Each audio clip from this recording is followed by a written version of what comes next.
Assalamualaikum warahmatullahi wabarakatuh. Bersama saya Cikgu Sufina. Hari ini Cikgu akan beri penerangan yang ringkas tentang isi tersurat dan isi tersirat. Jadi apakah itu isi tersurat dan isi tersirat?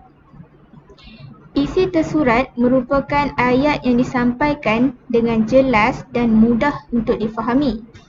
Merupakan ayat yang terdapat di dalam petikan dan kita dapat mengetahui maksud ayat dengan melihat ayat. Itu isi tersurat, maksudnya isi yang kita faham ada dalam petikan. Misalnya bagi soalan ulasan terdapat dalam petikan dan kita boleh mengetahui maksud ayat itu dengan hanya melihat ayat.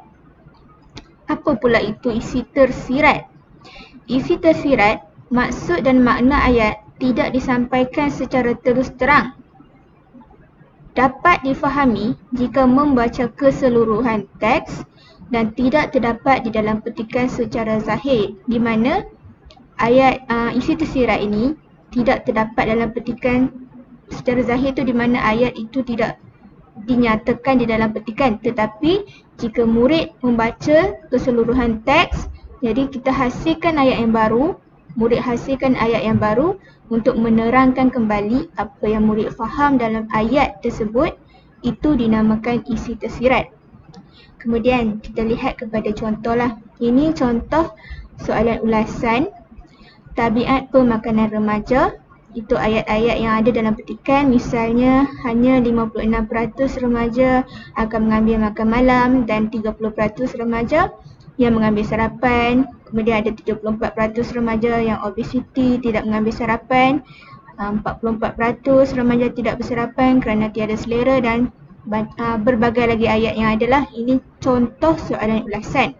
Jadi dalam soalan ulasan ni kita akan cari isi tersurat dan isi tersirat. Contoh isi tersurat yang terdapat dalam petikan tadi iaitu sebanyak 74% remaja yang obes tidak mengambil sarapan, sebanyak 44% remaja tidak bersarapan, dan berbagai lagi 32% kerana tak bersarapan kerana kesuntukan masa. Ayat ini terdapat dalam petikan. Kalau murid baca balik, dia ada dalam petikan. Ayat yang tepat ini dinamakan ayat yang tersurat. Manakala ayat tersirat yang kita kata tadi tidak terdapat dalam petikan, tapi kita membaca seluruh petikan. Adanya contoh ayatnya, mengambil sarapan sangat penting kerana dapat membekalkan tenaga yang diperlukan oleh remaja.